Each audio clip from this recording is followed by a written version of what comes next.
Welcome everyone and happy Friday. Thanks for tuning in to the Penn GSE Live webinar series today. The Penn GSE Live series is hosted by the Penn GSE Center for Professional Learning. The Center for Professional Learning designs and delivers professional learning opportunities that supports educators, leaders, policymakers, entrepreneurs, and other professionals to deepen their knowledge and build their networks and grow their careers. Today's webinar will be hosted by Taylor Hausberg. Thank you, Taylor. Thank you, Alana. And hello, everyone. Thank you again for tuning into the Penn GSE Live webinar series. My name is Taylor Hausberg, and I work with the Center for Professional Learning based at the University of Pennsylvania's Graduate School of Education. Debates about if and how schools should address race and racism are taking place across the US. And many educators are finding ourselves trapped in the middle, struggling to balance our personal beliefs and commitments with new state laws, district policies, and community level campaigns. We are fortunate to have Dr. Andrea Kane here with us today to speak about her own experience navigating these dilemmas and to share with us some of the lessons that she has learned while working for equity in education. Andrea Kane is a professor of practice in education leadership here at Penn GSE. Before coming to Penn, Dr. Kane worked as a teacher and administrator in K-12 public schools in Maryland and Virginia for 25 years. Most recently, she served as the first African-American superintendent of schools in Queen Anne's County, Maryland. Under Dr. Kane's leadership, Queen Anne's County achieved Green School certification in 100% of their public schools, received its very first National Blue Ribbon School Award, and had the highest graduation rate in the state for 4 consecutive years. And these only scratch the surface of Dr. Kane's successes in this role. As superintendent, Dr. Kane also made equity a priority by working to improve Black, Brown, and poor students' access to advanced learning opportunities, building a diverse and culturally proficient workforce, and promoting student voice. Dr. Kane was recently featured in the New York Times, which tells the story of how a letter that she wrote to the parents in her school district, in which she acknowledged systemic racism and affirmed that Black Lives Matter, led to community backlash and eventually her decision not to seek renewal when her term as superintendent ended. Andrea, welcome. Thank you so much for being with us today. Thank you so much for having me. I'm happy to be here. In the next 30 minutes, I'll begin by asking Dr. Kane a few questions. If you all have any questions that come up as we're talking, please type them in the Q&A. We'll get to a few of your questions in the last 10 minutes or so. And also, if you have any tech issues, you can type those in the chat or the Q&A as well. All right, Andrea, let's start with a big picture question. In your view, what is the role of a school or a district leader? Okay, thank you for that question. Yeah, I mean, it's huge, right? So district leaders are slightly different, from school leaders, but in general, a district or a school leader is initially setting a mission, a vision, collaborating with the community on the mission and vision and the employees, establishing what values are important, in that community.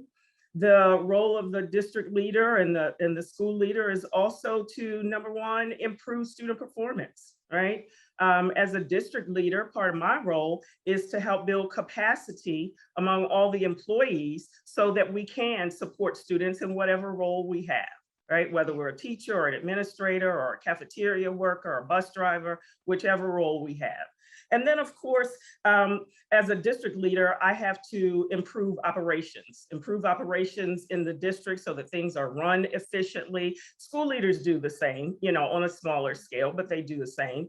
We all have the responsibility of being fiscally responsible, building community among the employees and the school community or district community at large. So, you know, it's a big job, with a lot of facets to it. But at the center of all of those jobs, whether you're a district or a school leader, are students, because we are there to support students. Yes. And you mentioned that part of this role is really kind of establishing some shared values, right? As a Absolutely. school, as a district community. So how do your personal beliefs and values fit into that professional work? So, you know, just like anybody else, a leader, you know, was raised up, has a background in something, right? And whatever the background is of the leader or whomever the person might be, is going to show through in the work that they do. So you may, you know, join a community where certain things are valued, but that's different from how you grew up, you know, how you were raised, what you came to value as an adult, as a professional. So there are certain things, you know, that are going to sort of cross, you know, some things that won't. But things like integrity, you know, things like trust, things like, you know, your character, those are things that you take with you, regardless of what your background is. And those are the kinds of things I think that carry through, you know, to your job, you know, as a leader. As a leader, I believe that it's important to hear everybody's voice. I was raised that way.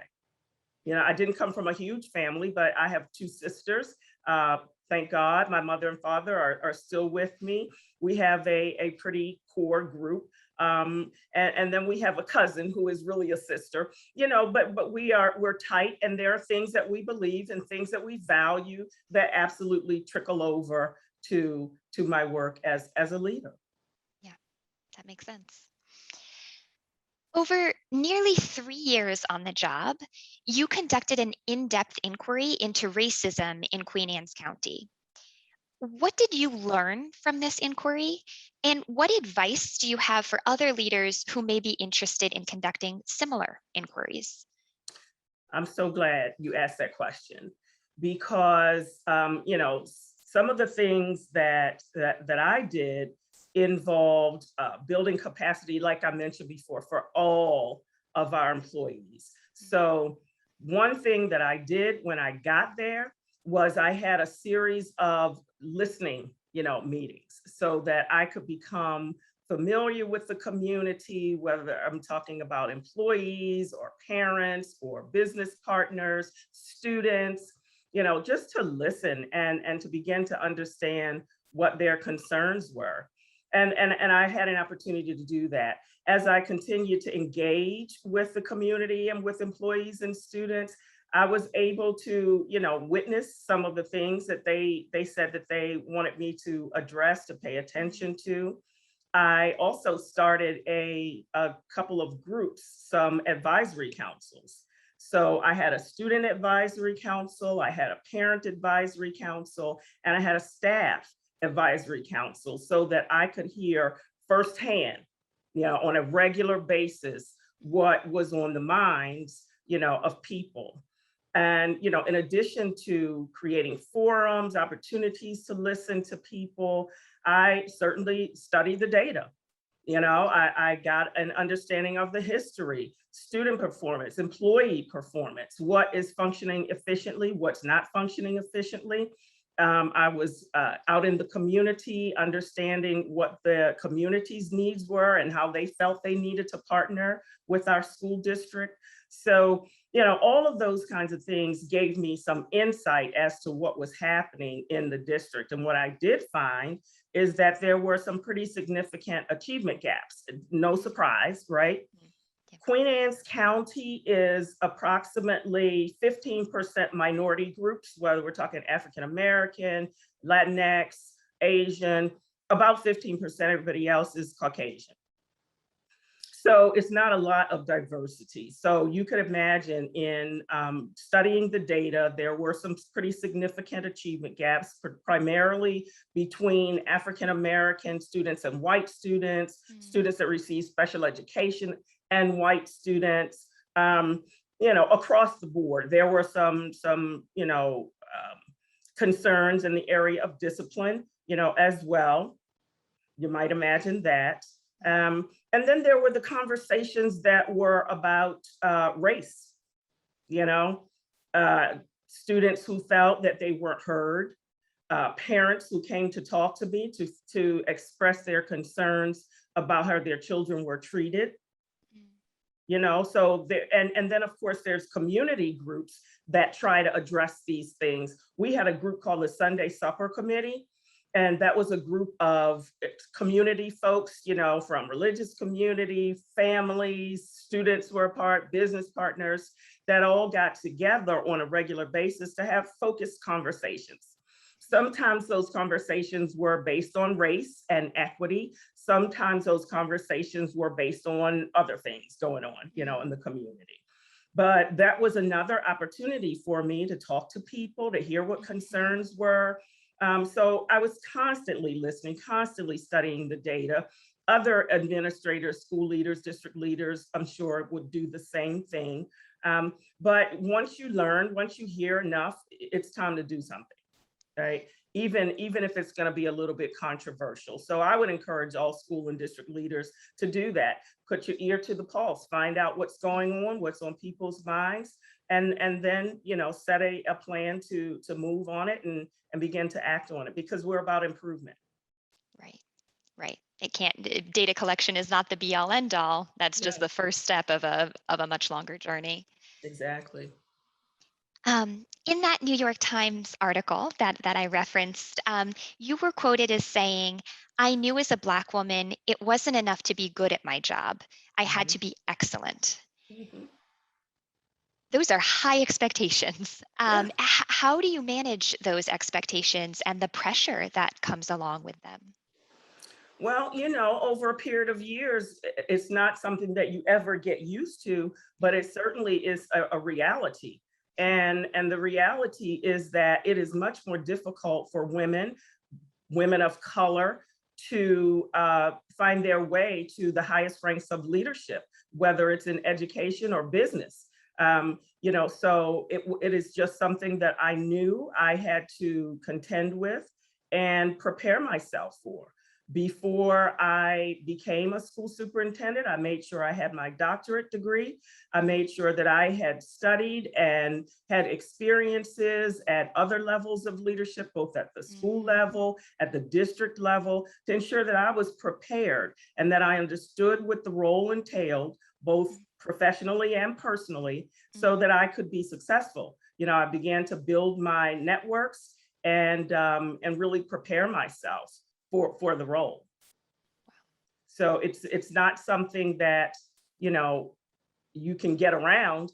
It just is that way. And until we begin to do things a little bit differently, I'm thinking that it's going to continue to be that way, as unfortunate as that is. Yeah. And once you were in that role, were there practices that you found helpful to ground you, to help you kind of get through the day-to-day of the pressure that you were facing? Yeah, so I am a pretty spiritual person. And so I have a strong faith, and that keeps me grounded. That keeps me grounded when things get really challenging. It keeps me grounded when things are going well. So my spiritual beliefs, and that's part of the question that you raised earlier about, your background and how that I've always been this way. And so having that in my background, it sort of sets me up to, sort of deal with some of the challenges that lie ahead for me. But, because that spiritual side of me, just doing the work to prepare for what this role entails, those are the kinds of things that sort of set me up for this work. really. So in that role, you faced years of abuse from your school board. And after many years of that, you eventually decided to move on from your position as superintendent. Mhm. And unfortunately, your case is not unique, right? We're seeing educators across the country, especially educators of color, who are resigning, facing dismissal, even threats to their safety due to conversations about race and racism and diversity in their schools and classrooms. And as a result, we're in danger of what one NBC article has referred to as a brain drain of those who are most committed to fighting racism in our schools. So how did you figure out for yourself when it was time to stay put and persevere in your work in Queen Anne's County?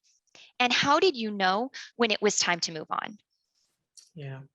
So, you know, my story involves mistreatment by my board basically since the day I got there, right? Mhm. And this work, this equity work, this anti-racism work is, let's face it, it's exhausting.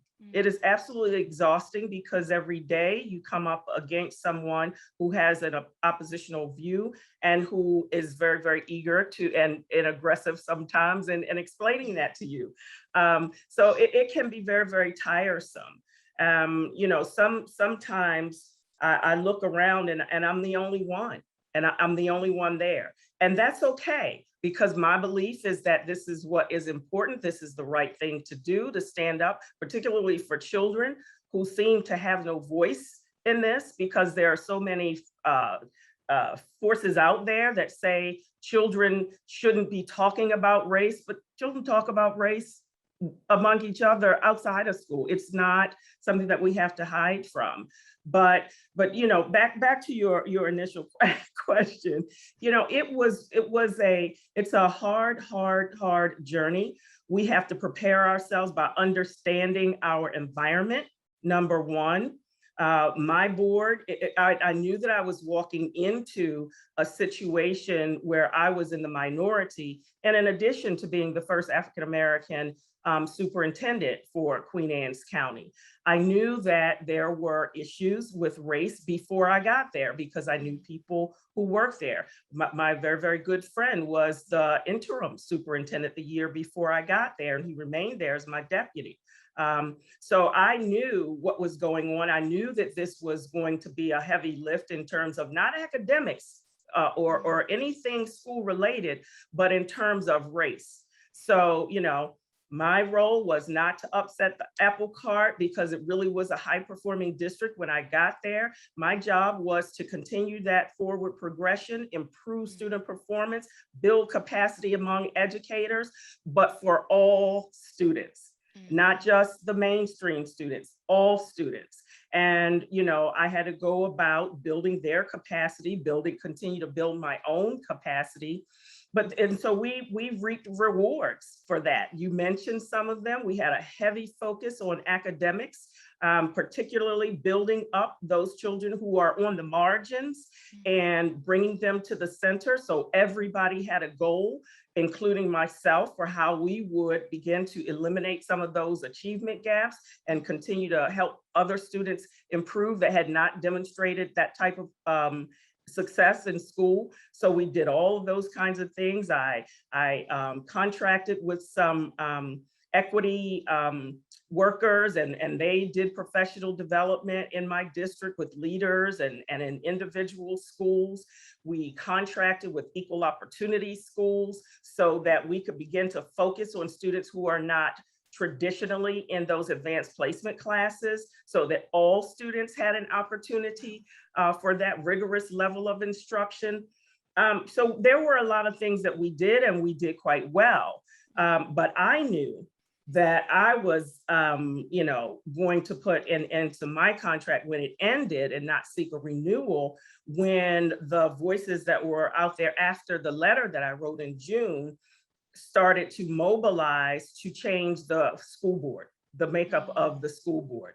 we had a 5-member board, and the folks that wanted to see me out of the county were spearheading an effort to get certain folks hired on the board.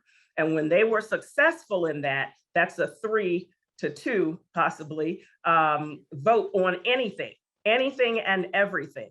And I knew at that point that there was going to be no point in staying and fighting that battle. So we continue to do what we needed to do for children and to hold everyone to high levels and continue to be successful. But I knew that that was going to be the end of my time in Queen Anne's County. So Andrea, based on your experience, what advice would you give to other educators who might be struggling to strike this balance between their commitment to anti-racism work on one hand, and also their emotional and physical safety on the other hand? Yeah. So first, find your allies, right? There are allies, and there are allies who don't look like you, right? There are allies who are not people of color. There are allies who are white, and they believe that this is the right thing to do because this is about humanity. This is not about pitting one race against another race. This is about saying all races should have opportunity for whatever, for everything, right? That's what this work is about. So find your allies, number one, and you have to be pretty well grounded in your beliefs. Because if you are not certain about what you believe and who you believe should be learning and where they should be learning and how they should be learning, then you're going to have a little bit of difficulty here. For me, I am absolutely resolute in this work. I know that I'm doing the right thing, and children tell me, thank you. So, and parents say to me, thank you. Members of the community say thank you. So I know that this is the right thing to do. I am absolutely committed to it. But for those who are, out there and are going through, right now, there are places that you can seek some support. One, you can go to Truth Be Told. It is a website that's put out by the African American Policy Forum, and they will, on that website, you can see what is happening to different people, different leaders across the country, really. So whether we're talking about teachers or leaders, the information is there. You can see information about equity gag order legislation that is happening, sweeping across our country right now. States like Alabama and Arkansas and Texas and Utah, they've already passed legislation to say that there will be no talking about race or racism or sexism in schools, period. What in the world is that? So, we have to be diligent. We have to understand what the issues are, not only our own issue, but how this is impacting education, public education across the country, and how it is systemically and systematically moving people of color out of their leadership positions because a faction of the community does not believe that they should be there, regardless. So we have got to be diligent and understand what the consequences may be if we don't speak out and if we don't share our story. It's not believed. It feels very personal because I've been through it, but it's not personal. It is something that is happening to multiple African American and people of color leaders and educators. So I would suggest that you find your allies, be resolute in what you believe, and then do your homework and reach out for support because there are folks who can support you. Yes. So speaking of the importance of allies, Cynthia Alvarez asks, can you address how organizations or schools can help promote this work without asking you or perhaps our BIPOC colleagues to be the constant spokesperson for topics like Black Lives Matter, how to be anti-racist, critical race theory, courageous conversations, etc.? So are there organizations? Is that what the question is? I think the question is getting at what exactly is helpful for those allies to do? How can those allies work with you to uplift this mission of anti-racist work, communicating Black Lives Matter? Like, what have you found useful partnership with allies? Mm-hmm.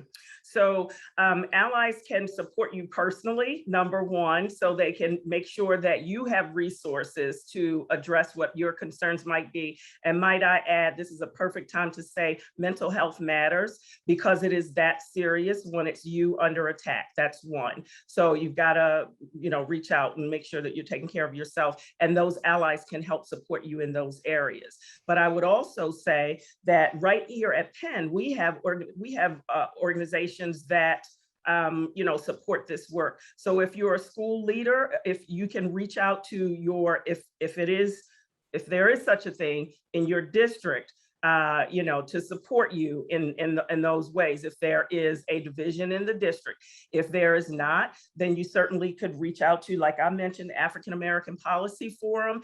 At Penn, we have the Equity Coalition. We also have the School Study Council, who works with superintendents and district leaders to, create networks to support each other in this work, brainstorm solutions to problems, knowing that they are not alone, because this work can be very isolating, especially when you're under attack. So that's why I say reach out to those organizations, because they can support you.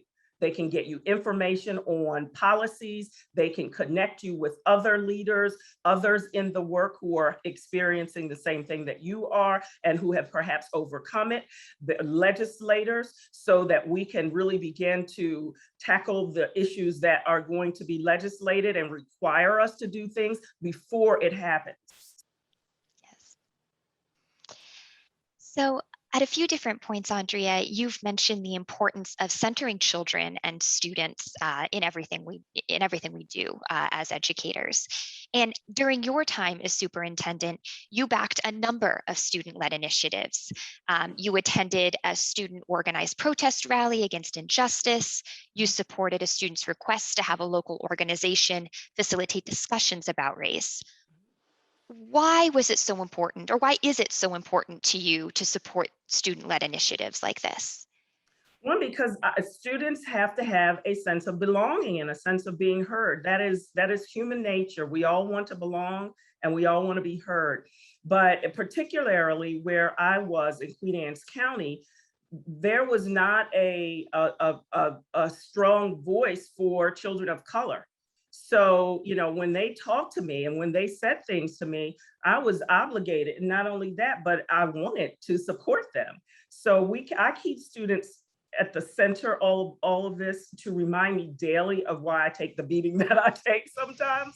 And other leaders do as well. But it's about them. And quite frankly, they're the ones that are going to get us out of this mess. Because some of us have been in this for so long that we can't see the forest for the trees, and children can. So it's important to listen to them and to hear them. Think back on when you were young. Did you like not being heard? Absolutely not, particularly when you have something significant to say. And we need to get behind our students for that. Andrea, time flies talking to you. I can't believe it. Oh my goodness. I'm gonna ask you one last quick question, and you can do your best to give a lightning round response to it. Sure. I know that you also do a lot of work in the field of environmental education. You serve on a number of different boards. What is the connection between your work in environmental education and equity in education? Environment, and I'm going to make it as quick as I possibly can. Environmental education is one of those areas that is not a very diverse sort of community. But lots of environmental partners right now are working on DEIJ, diversity, inclusion, equity, social justice initiatives to bring others into the fold. A lot of times environmental impacts happen in urban areas, happen in poor areas where we have Black, brown, and poor folks. And they take the brunt of this, this misuse of our environment and don't have a voice. So it marries well. It addresses the needs of families and communities and students in a way that's going to benefit everyone. So there's room for everybody in the environmental education world. That is a beautiful message to end on, Andrea. Again, thank you so much for joining us. It has been an absolute pleasure speaking with and learning from you. Thank you so much for having me. The pleasure is mine. I also want to thank the Penn GSE Center for Professional Learning for supporting this event, and mostly thank you to all of you for tuning in. We love hearing what you think about these events so we can improve them for the future. So if you have 30 seconds right now, please fill out this very short feedback form. The link is on the slide and we'll stick it in the chat. We'll also email it to you. And you can check out other opportunities offered by our center at gsc.upenn.edu/academics/professional-learning. We hope to see you again soon.